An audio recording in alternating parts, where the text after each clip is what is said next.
Welcome to Chika Ani! Samahan niyo kaming tuklasin ang bawat kwento ng sakripisyo at pagkakaisa ng bawat manlalaro. Nakakapagod, nakakauhaw, at mainit. Ito lang naman ang karaniwang eksena tuwing intramurals. Sa kabila nito, tuloy na lumalaban ang bawat atleta upang irepresenta ang kani-kanilang colleges. Ating tunghayan ang paghahandang ginawa ng ating mga atleta sa kanilang mga laro.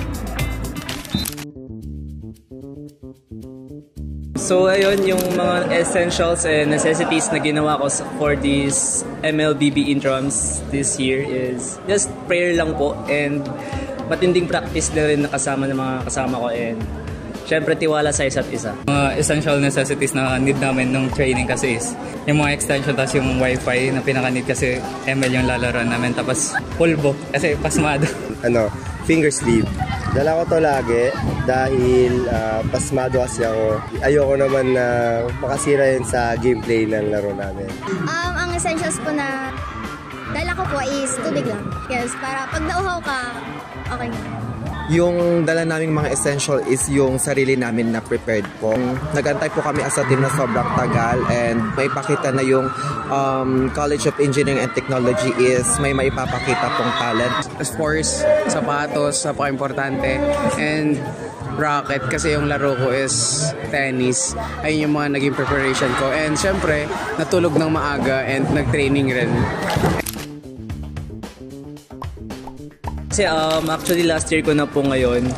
Ako actually yung nagiging player always ng CASP. My last year, promise ko sa sarili ko na gagalingan ko this year and papakita ko best ko. Vision ko lang naman yung intrams is gusto ko talaga magkaroon ng medal tapos madagdagan ng medal yung sa CB. Bong Edu. Ang CED po ang aking inspiration. Yung mga kaibigan ko, dahil wala pa akong bebe, ay ayan, sila naman po yung naging inspiration ko. Yung naging inspiration po namin is yung last year po na pagkatalo po namin, nalaglag po kami sa College of Arts and Sciences. Nakita ko po doon yung disappointment tsaka yung lungkot sa mga kasama ko. May mga umiyak pa nga po actually. As a team captain po ng CET Men's Volleyball Team, gusto ko po na yung exit ko and then yung pagpasok ko ng mga first year is maging memorable po. Yung bound po namin inspirasyon para sa intrams para manalo is yung pagkatalo po namin ng twice to beat last intrams ng CBM. So para ngayon po bumalik po kami ng mas malakas at masanda. Yung mga kasama ko rin na player, sila yung inspiration ko para manalo, para sabay-sabay kaming manalo sa game. Or sa mga kalaban namin sa ML, good luck sa inyo guys. Teamwork lang to and sana meron tayong pakikisama sa isa't isa. Laro lang to.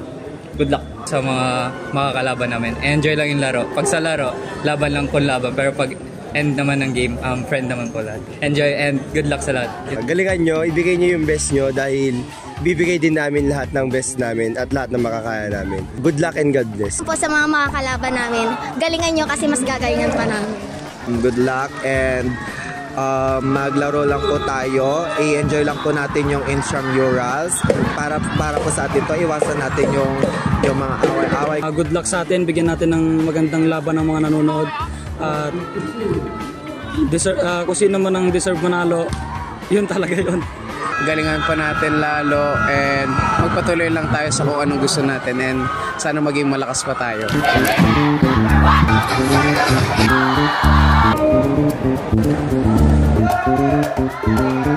Ako si Samantha Bonzo. At ako naman si Yomera Purlucas. Para sa Chika Ani!